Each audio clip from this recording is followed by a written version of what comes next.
Palhetas. Distribuição Sinapse.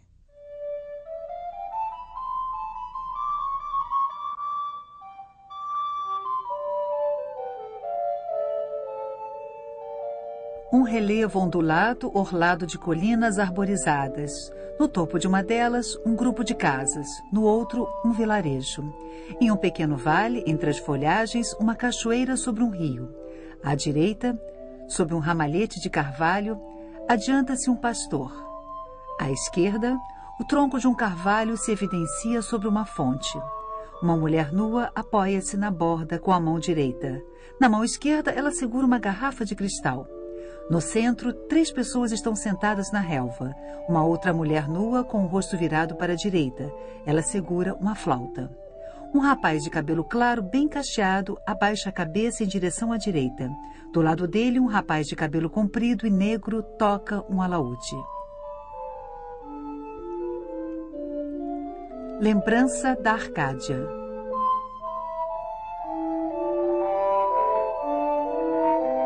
O Concerto Campestre, cerca de 1510. Tiziano Vecellio, dito Tiziano, Pieve di Cadore, cerca de 1488, Veneza, 1576. Museu do Louvre, Paris.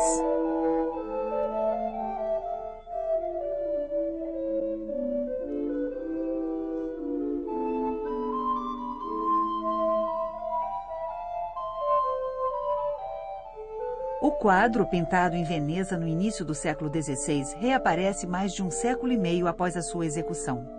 Ele faz parte da coleção de Eberhard Jabach, um banqueiro de origem alemã, naturalizado francês, diretor da Companhia Francesa das Índias Orientais.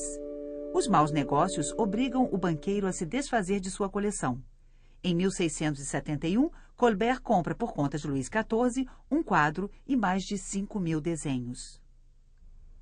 Primeiro pintor do rei, Charles Lebrun, faz, em 1683, o inventário dos 426 quadros que pertenciam então ao monarca. O Concerto Campestre figura sob o número 205, com o título Pastoral, e uma atribuição a Giorgione. As telas costumavam ser integradas aos lambris e, assim, ampliadas ou diminuídas conforme o caso. Colocado nos aposentos do Grande Delfim, em Versalhes, o Concerto Campestre decora o Salão Dourado entre um Rafael e um Tiziano. Com a morte de Luís XIV, a tela é levada para a mansão do Duque d'Antin, em Paris, filho da senhora de Montespan. Ele volta para Versalhes em 1763, sendo colocado na reserva da superintendência do castelo. Ele é enviado ao Louvre em 1792. Continua sendo atribuído a Giorgione, mas doravante sob o título Concerto Campestre. O quadro devia medir cerca de 1,05 m por 1,36 m. Em 1683, ele media 1,30 m por 1,46 m. Em 1709, 1,21 m por 1,69 m. Posteriormente, ele foi reduzido. Atualmente está exposto sob um vidro de proteção antirreflexo e com uma moldura renascentista italiana que esconde os vestígios das ampliações no alto e à direita. O Concerto Campestre é um dos quadros mais famosos do Louvre. Atualmente é atribuído a Tiziano. É um dos exemplos mais surpreendentes de mudança na atribuição de uma obra de um grande mestre a outro.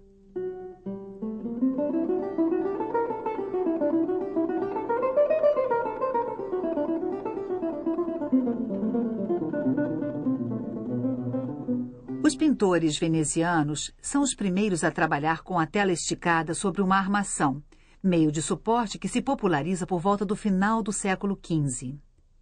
A tela era preparada com auxílio de gesso, um revestimento branco composto de gipso em pó misturado com uma cola animal. Esta camada era tingida de castanho avermelhado para se obter uma superfície neutra à imprimadura. Na imprimadura, um esboço rápido era delineado, quase sempre com um pincel, com a ajuda de um pigmento um pouco mais escuro. Depois, a composição era esboçada de forma fluida por intermédio de um branco ou de um cinza bem claro. As sombras eram deixadas na cor do fundo. Esta camada inferior tinha uma grande importância. Quando ela ficava bem seca, o pintor aplicava sobre certas superfícies finas camadas de pigmentos puros, bem diluídos em óleo e transparentes.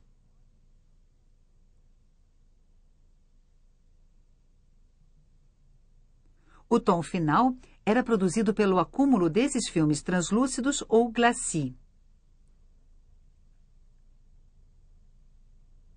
Diferentes tons de vermelho eram obtidos a partir de um mesmo pigmento, variando-se a quantidade de glacis. Ele poderia ter assim dezenas de camadas sucessivas, formando uma espécie de prisma. O reflexo da luz sobre a primeira camada muito clara cria esta luminosidade tão singular, com seus efeitos de transparência, profundidade e brilho. O pintor finalizava o quadro equilibrando todos os seus tons. Os glacis eram reservados aos tecidos, à cor da pele, às madeiras e aos metais. E, é claro, a maior parte das outras superfícies era pintada em plena pasta e com pigmentos opacos. O concerto campestre é coberto por um verniz espesso que amarelou e ficou sujo, escurecendo os corpos e confundindo os azuis e os verdes. A gama de cores perceptível é, no entanto, simples e clara, bem próxima daquelas que observamos em diversas obras da juventude de Tiziano. O traje vermelho do alaudista reúne em torno dele as outras cores da tela. Este vermelho ressoa o verde garrido da campina, o verde mais escuro das árvores, o azul do céu e o brilho branco da garrafa ou das camisolas e, finalmente, os ocres e os rosas da cor da pele feminina. A luz vem da esquerda, um pouco atrás do espectador. Ela bate na borda do poço. Ela toca também a colina em segundo plano, e as cabeças escuras dos dois rapazes se destacam sobre um fundo claro. Mas estas modulações não são oposições bem definidas. Aqui e lá, o claro e o escuro se opõem e um pouco mais além se fundem. Os mesmos princípios valem para o pastor que passa de uma campina clara a outra, contornando o escuro bosque de árvores. Por fim, a luz ilumina o lado esquerdo das casas e doura as folhagens. É, segundo o que parece, uma luz de fim de tarde no verão.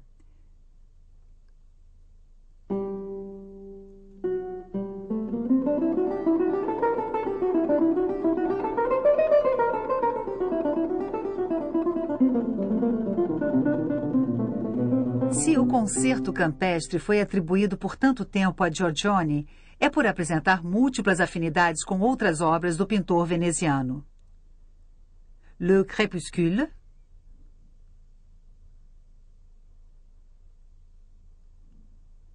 Os Três Filósofos,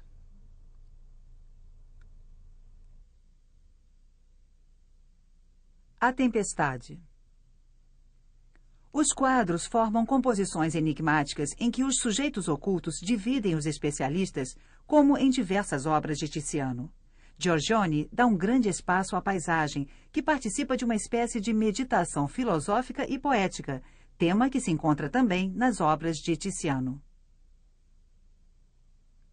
Por fim, Giorgione faz uso também de pastores, músicos e mulheres de formas generosas. Giorgione e Tiziano trabalham juntos nos afrescos da fachada do Fondaco dei Tedeschi, em Veneza, no ano de 1508. Giorgione tem 31 anos, Tiziano, 20 e poucos. Giorgione morreu em 1510 de uma epidemia de peste. Talvez, segundo uma das versões, Tiziano tenha concluído algumas telas deixadas no ateliê. Mas diversos quadros atribuídos a Giorgione foram durante muito tempo atribuídos ao jovem Tiziano pela maioria dos historiadores. Suzanne e Daniel, A Virgem e o Menino entre Santo Antônio e São Roque, O Concerto. O caso da Vênus adormecida é mais complexo. O rochedo e a silhueta da mulher seriam de Giorgione. Segundo relatos, Tiziano teria pintado antes de 1525 um pequeno cupido, hoje coberto, e uma paisagem. Tiziano reutiliza essa mesma paisagem em Noli me tangere.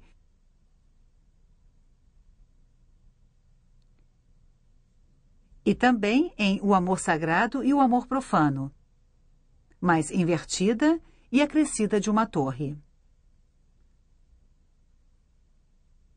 A Vênus adormecida ocupa o maior espaço possível no quadro. Curvas e arredondamentos estão em harmonia com as da paisagem. É a primeira manifestação de um gênero pictórico que teria muitos seguidores. Tiziano, que se prende à Vênus adormecida ao ponto de parafraseá-la,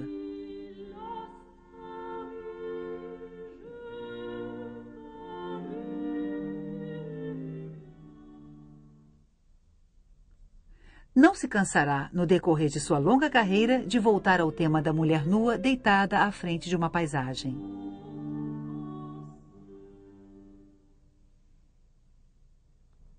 Em 1919, Louis Urtig reúne um certo número de indícios a favor de uma atribuição do concerto campestre a Tiziano.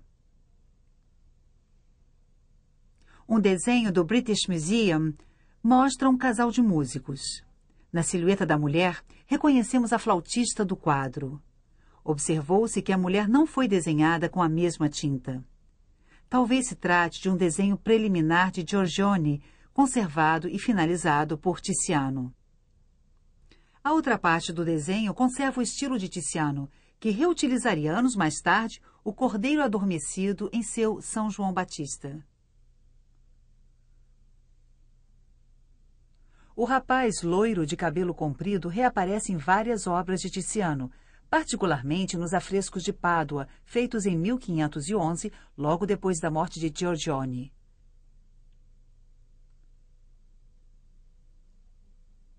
O mesmo ocorre com o Alaudista, sendo encontrada uma representação sua nos tais afrescos, e cujo perfil Tiziano reutilizaria para o pastor de A Alegoria da Vida Humana.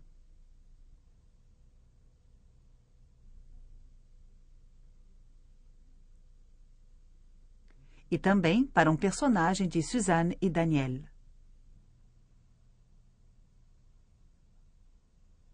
O pastor com seus carneiros é uma espécie de marca registrada das primeiras obras de Tiziano.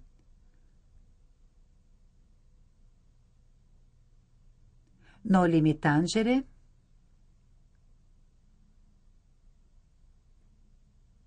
O Amor Sagrado e o Amor Profano,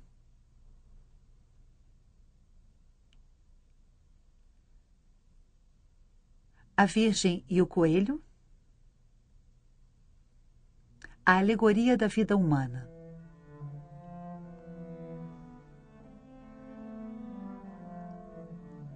A organização do espaço de O Concerto Campestre, através de planos distintos,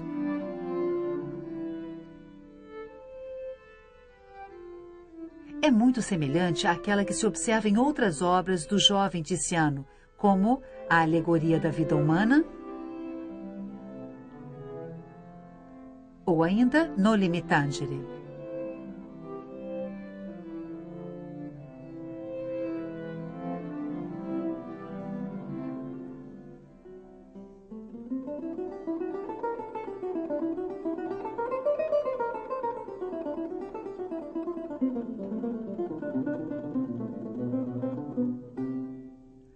A radiografia destaca a tela de reforço do século XIX e uns poucos elementos da tela original. A densidade da pintura é muito fraca. O quadro foi composto com a ajuda de finíssimos glacis coloridos.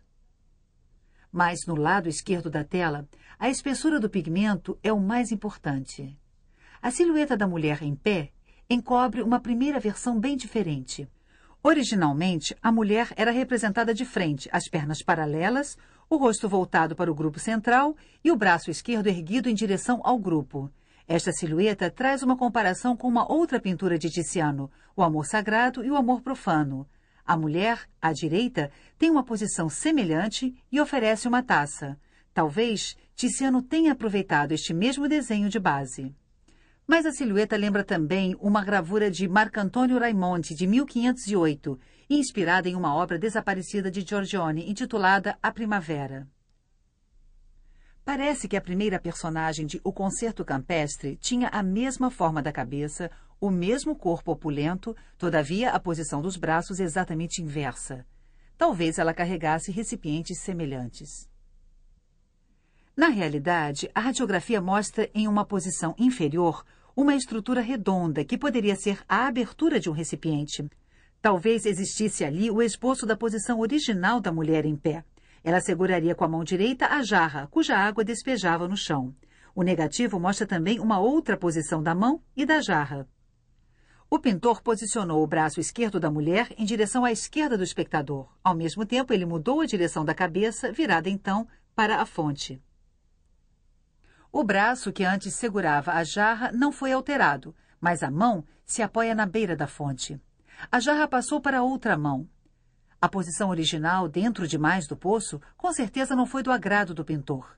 Assim, elevou o antebraço e o punho em um gesto bem mais elegante, e a cabeça foi deslocada pela última vez.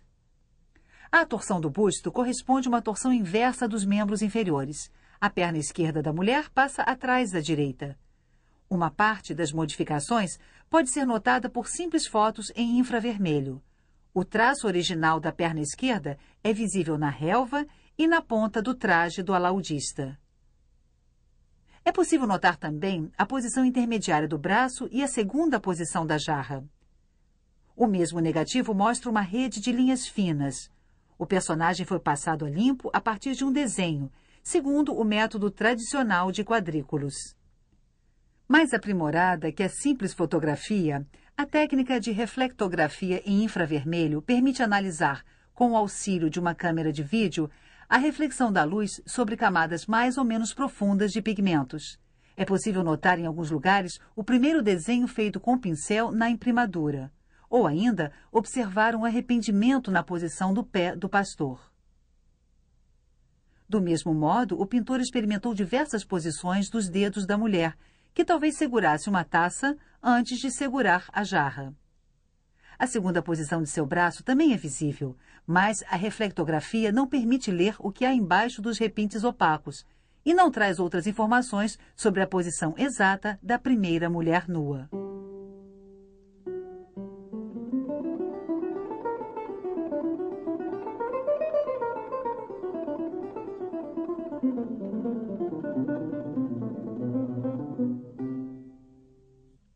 Estamos em uma colina, o sol se põe à esquerda, atrás de nós. Há montanhas a oeste e talvez o mar esteja à frente, a leste. A paisagem representada é certamente uma região do interior de Veneza, talvez a mesma região de Treviso, cujos vales amenos eram muito procurados no verão pelos venezianos. O rapaz de cabelo encaracolado está descalço. Veste uma camisa simples e um casaco de couro. É provavelmente um pastor ou um rapaz do campo.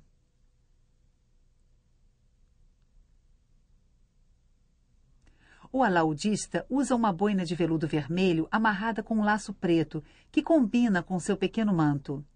Este tipo de boina aparece em outros quadros de Tiziano.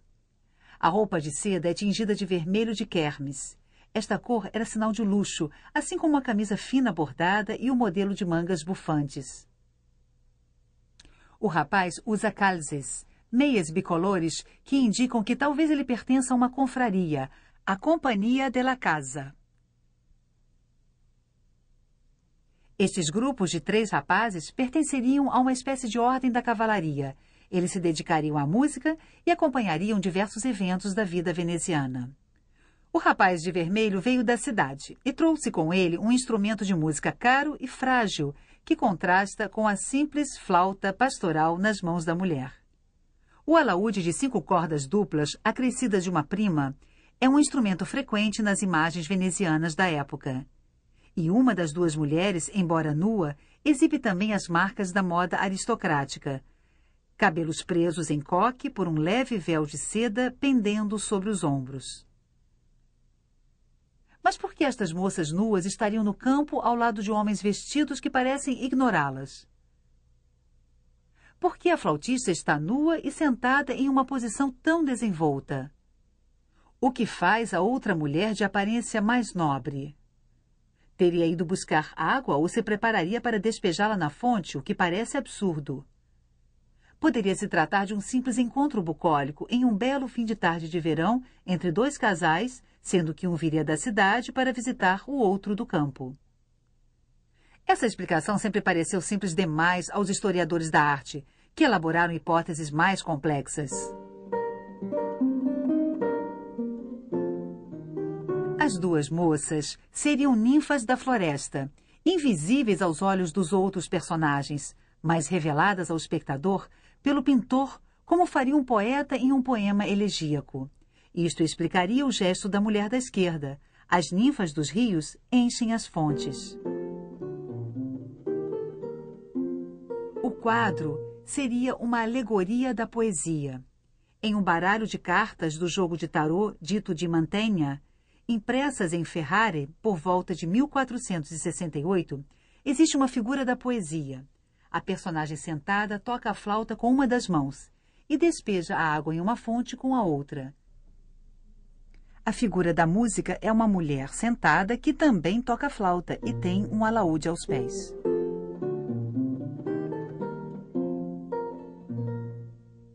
A mulher da fonte poderia ser também uma referência ao signo zodiacal Aquário, símbolo do tempo que passa e da brevidade dos prazeres. Ele apresentou igualmente em O Concerto uma ilustração dos comentários de Marcille Fissin sobre o banquete de Platão. Os dois aspectos do amor seriam simbolizados pelos dois jovens, contrastados por seus trajes. Quanto às duas moças, elas representariam a natureza dupla de Vênus, terrestre e celeste. Uma está sentada desajeitadamente na própria terra, a outra se eleva, equilibrando-se em um pé. E o concerto seria, na verdade, uma alegoria do amor e da beleza. Inúmeras representações astrológicas ilustram a dupla natureza de Vênus e de seus protegidos, quase sempre sob a forma de grupos de músicos e de banhistas junto à fonte. Veneza, no início do século XV, tornou-se a capital europeia do livro impresso. Clássicos gregos e em latim eram editados, além de alguns livros em italiano. Os manuscritos eram raros ou de difícil acesso. Doravante, os livros estariam na residência de todos os literatos. Muitos quadros de Tiziano são inspirados em escritos antigos. Assim, ele tenta reinventar quadros célebres da antiguidade, desaparecidos, mas descritos pelos cronistas. A embriaguez dos Andrianos, ou ilustra ainda as cenas mitológicas descritas pelos poetas, principalmente por Ovídio. Baco e Ariadne, Vênus e Adonis. Aliás, Tiziano reutiliza a famosa frase de Horácio, ut pictura poesis, a poesia é como a pintura, e se refere aos seus quadros como poesia.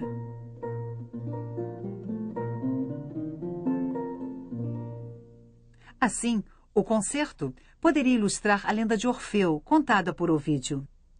Tendo perdido Eurídice para sempre, Orfeu resolve se consagrar ao amor dos jovens rapazes. Uma parte da lenda diz que Orfeu se apaixonou pelo jovem Calais. Isto provoca a ira das mulheres trácias que o matam.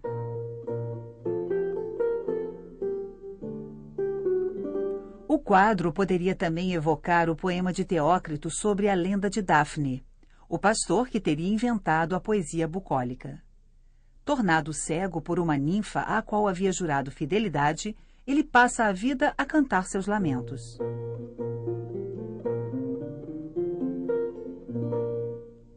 Da mesma forma, o quadro poderia ilustrar várias passagens das bucólicas de Virgílio, em que os pastores de uma Arcádia feliz dialogam e cantam.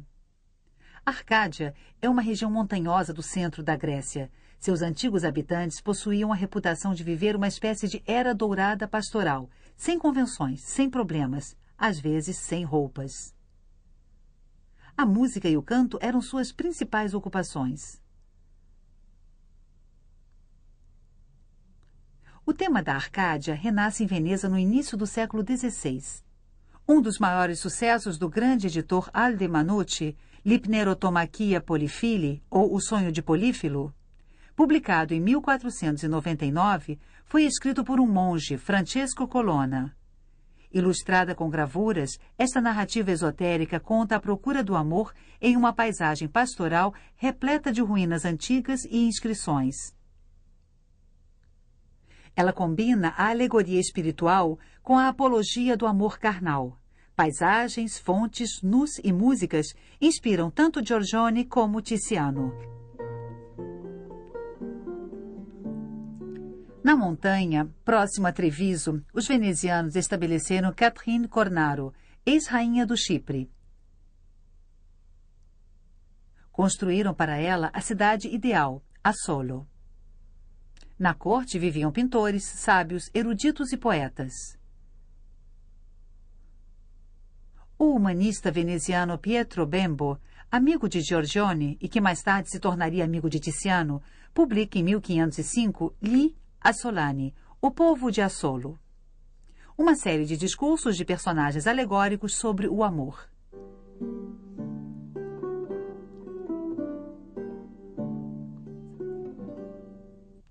Na mesma época, circula outro grande sucesso literário, um poema do napolitano Jacopo Sannazaro, A Arcádia, escrito em italiano, mas inspirado em Virgílio. Em um trecho, o narrador sincero dialoga e toca lira com um pastor, Carino. Vários elementos do poema poderiam corresponder ao quadro. Virgílio imaginava sua Arcádia nos campos de Mântua. Os venezianos a situam nas montanhas do Vêneto. Eles imaginam um retorno à Era Dourada, longe da civilização nociva. Na Arcádia veneziana, os músicos, os poetas e os pintores formam uma elite espiritual. O quadro ideal une então a música, o amor e a natureza.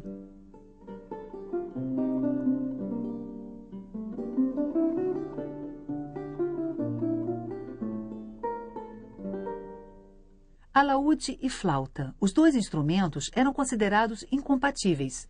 Talvez estejam presentes justamente para representar uma oposição entre a flauta e o alaúde, o masculino e o feminino. Corpos nus na natureza.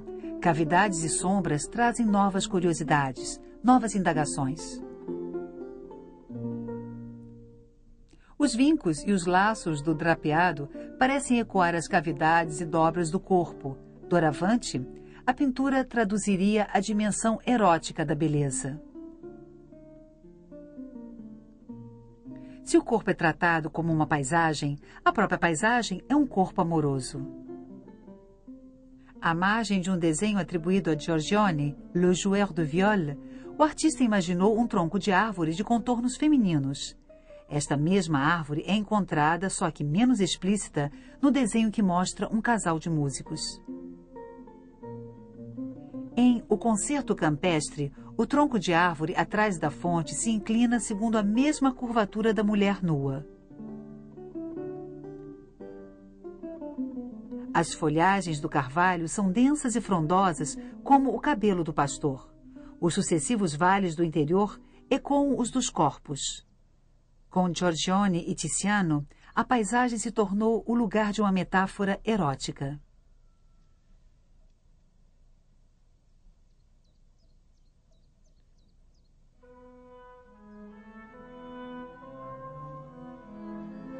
Objeto de fascinação por parte dos visitantes, o Concerto Campestre é também um quadro mítico para os pintores. Eu também, na Arcádia, é a frase que os pastores e as pastoras de Poussin decifram neste antigo sarcófago. As festas galantes de Watteau parecem reinterpretar, só que desta vez em trajes rococós, as mesmas cenas da Era Dourada. Manet, em 1863, conclui a interpretação mais célebre do Concerto Campestre, O Almoço na Relva. Se as mulheres estão nuas, é porque estão em processo de se despir e banhar. Uma delas, inclusive, está se banhando. Não há mais ninfas nem alusões à mitologia. O olhar irônico sobre uma Arcádia de piqueniques não impedirá a imagem de continuar a assombrar os pintores. Em sua juventude, Cézanne faz uma aquarela que lembra as grandes linhas do quadro. O Concerto Campestre e O Almoço na Relva têm em sua origem um pequeno quadro. pastoral. E o pintor insistiria com obstinação no tema de banhistas em uma natureza saturada de cores.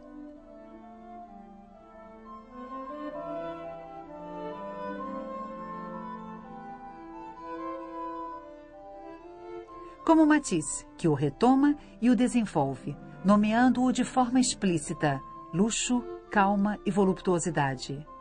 Pastoral. Le bonheur de vivre. A imagem nasceu no começo do século XVI. Talvez já seja a ilustração de uma ideia antiga. Ela continua a viver na história das formas como lembrança de um sonho frágil, mas obstinado.